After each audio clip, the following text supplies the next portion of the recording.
Hello అండి, అందరికీ నమస్కారం అండి. అందరూ ఎలా ఉన్నారండి? బాగున్నారా?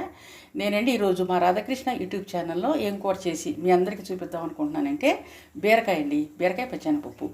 అయితే బీరకాయని చిన్న చిన్న ముక్కలు కట్ చేసుకున్నాను, ఉల్లిపాయ కూడా కోసుకున్నానులేండి. పచ్చెనపప్పు ఉడకబెట్టుకోవాలి కదా. అయితే అది ఎలా చేయాలి, అందులో ఏమేమి వేయాలి చేసి మీకు చూపిస్తా. మీరు కూడా చూసేయండి. మరి మసాలా కూడా వేస్తానండి ఈరోజు నేను. అయితే కార్తీక మాసం వస్తుంది కదా.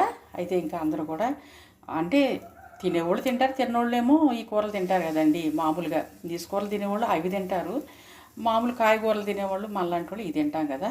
అందుకని నేను రోజుకు ఒక వెరైటీ చేసి మీకు చూపించాను కదా. ఈ కార్తీక మాసం అన్నాళ్ళు కూడా ఇంకా వస్తుంది, ఇంకా కొన్ని రోజులు మాత్రమే మిగిలి ఉన్నాయి. అయితే మా రాధాకృష్ణ యూట్యూబ్ ఛానల్లో నేను ఈరోజు బీరకాయ పచ్చెనపప్పు ఇగురు కర్రీ చేసి చూపిస్తున్నా. చూసేయండి. మరి నూనె వేసుకుని ఒక చిటికెడు పసుపు వేసుకున్నాను. ఉల్లిపాయ ముక్కలు, ఈ ఉల్లిపాయ ముక్కలు వేగిన తర్వాత బీరకాయ ముక్కలు వేస్తారు. బీరకాయలు అంటే చిన్న చిన్న ముక్కలు కోసుకోరండి బీరకాయ ముక్కల్ని. నా చిన్నతనంలో మా నాయనమ్మ గారు కథ చెప్పేవారండి నాకు. ఏంటంటే పూర్వము మా నాయనమ్మ గారు చెప్పారు ఈ కథ. పూర్వము రాములు వారంట ఒక జీవి మీద బాణం గుచ్చారంట. అది మీ అందరికీ తెలిసే ఉంటుంది. అయితే నేను ప్రత్యేకంగా చెప్పే పని ఏమీ లేదు, వెనకాళ్ళకి తెలుస్తుంది. ఇప్పటి వాళ్ళకి తెలియదు కాబట్టి నేను చెప్తున్నా కదా, వినండి. అయితే ఒక జీవి మీద రాముల వారు బాణం గుచ్చారంట. గుచ్చేటప్పటికి అదేమి మాట్లాడకుండా మెదలకుండా ఊరుకుంది. కానీ రాముల వారు తర్వాత తీసేశారు. అయ్యో అని చూసి తీసేసిన తర్వాత అడిగాడంట, అదేంటి నేను నీకు గుచ్చినప్పుడు నీకు బాగా నొప్పి దగ్గర ఉంటుంది కదా, ఎందుకని అరవలేదు, నువ్వు మెదలకుండా ఊరుకున్నావు ఏంటి జీవి అని అడిగితే, ఎవరన్నా గుచ్చితే రామా అని అరిసేవద్దాన్ని నేను, కానీ గుచ్చింది రాముల వారే కదా, ఇంకా నేను ఎవరికి చెప్పుకొని నా బాధ అందంట. ఆ జీవి కప్ప గుచ్చింది రాముల వారు.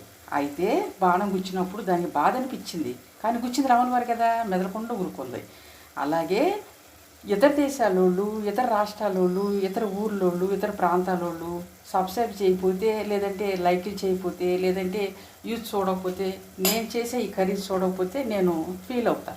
కానీ మనోళ్ళు మన ప్రాంతం వాళ్ళు మనోళ్ళు కూడా చేయకపోతే మరి మా ఛానల్, మా రాధాకృష్ణ యూట్యూబ్ ఛానల్ పెట్టుకుని నేను ఇంత చక్కగా కర్రీస్ చేసి మీ అందరికీ చూపించినప్పుడు మీరు కూడా చక్కగా చూసి లైక్లు కొట్టి షేర్ చేసి సబ్స్క్రైబ్ చేసుకుంటే నేను చాలా సంతోషిస్తాను కదా.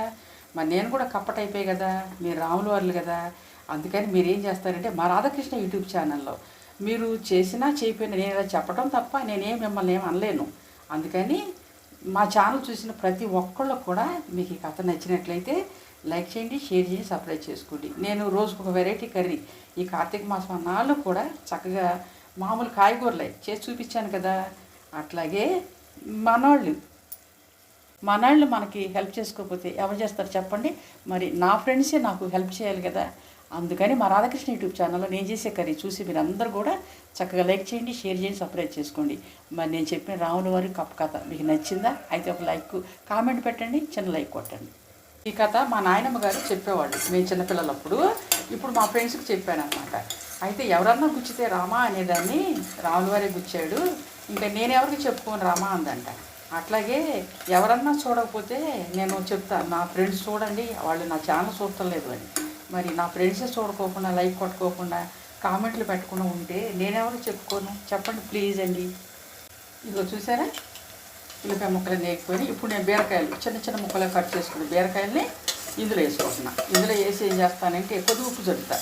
అప్పుడు ఈ బీరకాయల్లో నుంచి నీరు వస్తుంది కదా, ఆ నీరంతా కూడా చక్కగా మగ్గుద్ది అనమాట. ఇందులో ఆవాలు సాయిగా ఉప్పు వేయవసరం లేదండి, ఇది ఉప్పు వేయాలి. ఉప్పు అయితే వేసుకోవాలి. మరి నేను చెప్పిన కథ బాగుందా మీకు? వేసాను కదా, చక్కగా ఇలాగ తిప్పేసుకోవాలి. ఇలా తిప్పుకుని సిమ్లో పెట్టి మూత పెడితే ఇందులో నుంచి నీరు వస్తుంది అనమాట. నేను వచ్చేసి పచ్చెనపప్పుని ఏం చేశానంటే ఇది మూత ఉడకబెట్టేసుకున్నానండి. ఇది ఉడకబెట్టుకున్న పచ్చెనపప్పు. ఈ పచ్చెనపప్పు ఈ బీరకాయలు మగ్గిన తర్వాత ఇందులో వేసేటప్పుడు మీకు నేను చూపిస్తాను. నా వీడియోస్ ఎక్కడ దాకా వస్తున్నాయో మరి నాకు తెలియదు కదండి, నాకు తెలియాలి కదా. మరి నేను వీడియోస్ చేసినప్పుడు నా వీడియోస్ ఎక్కడ దాకా వస్తున్నాయి అనేది నాకు కూడా తెలియాలి కదా. ఇట్లా ఎగరేసుకుంటే ముక్కలన్నీ కూడా కలుస్తాయండి. ఇట్లా ఎగరేసాను కదా, ఇప్పుడు చక్కగా మూత పెట్టేస్తాను. ఇప్పుడు ఏంటంటే మగ్గుతి ఇవి ఇందులో ఉప్పు వేసుకున్నాను. ఇదంతా మగ్గిన తర్వాత మీకు నేను మళ్ళీ ఎలా మగ్గింది అనేది చూపిస్తాను. పచ్చెనపప్పు ఇందులో వేసేసి కొంచెం కారం వేసేస్తానండి. కొంచెం వేసాను కదా, మళ్ళీ మొత్తంగా వేసి చూపిస్తాను. ఇప్పుడు కారం వేస్తాను. కారం వేసాను కదా, బాగా తిప్పుకుంటానండి. ఇది తిప్పేసుకుని ఏం చేస్తానంటే కొంచెం మసాలా కూడా వేసేసి తిప్పేసుకున్నాక మీకు నేను మళ్ళీ చూపిస్తానే.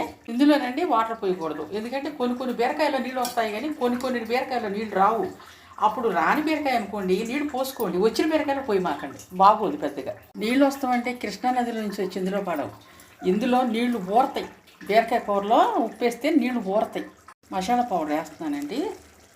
ఇది కూడా మసాలా, ఇందులో మసాలా వేస్తే చాలా టేస్ట్గా ఉంటుంది. అయిపోయింది, కొట్టాలి. బీరకాయ పచ్చనిపప్పు ఎగురు కర్రీ చక్కగా ఎగిరిపోయిందండి, నూనె అంతా కూడా పైకి వచ్చేసింది. మా రాధాకృష్ణ యూట్యూబ్ ఛానల్లో నేను చేసిన ఈ కర్రీ మీకు నచ్చినట్లయితే మీరు కూడా నా ఛానల్లో నేను చేసిన కూరలు చూసుకుని మీ ఇంట్లో చేసుకుని మీ వాళ్ళందరికీ పెట్టుకుని మీరు కూడా తినండి. అయితే మా ఛానల్ని లైక్ చేయండి, షేర్ చేయండి, సబ్స్క్రైబ్ చేసుకోండి, మా రాధాకృష్ణ యూట్యూబ్ ఛానల్. ఇంకా నేను ఈ కర్రీ కట్టేస్తానండి, ఎందుకంటే నూనె పైకి వచ్చేసింది, కూర కూడా చక్కగా ఎగిరిపోయింది. రేపు మళ్ళీ ఇంకొక వీడియోతో మీ అందరి ముందుకి వస్తాను. మరి బాయ్ అండి.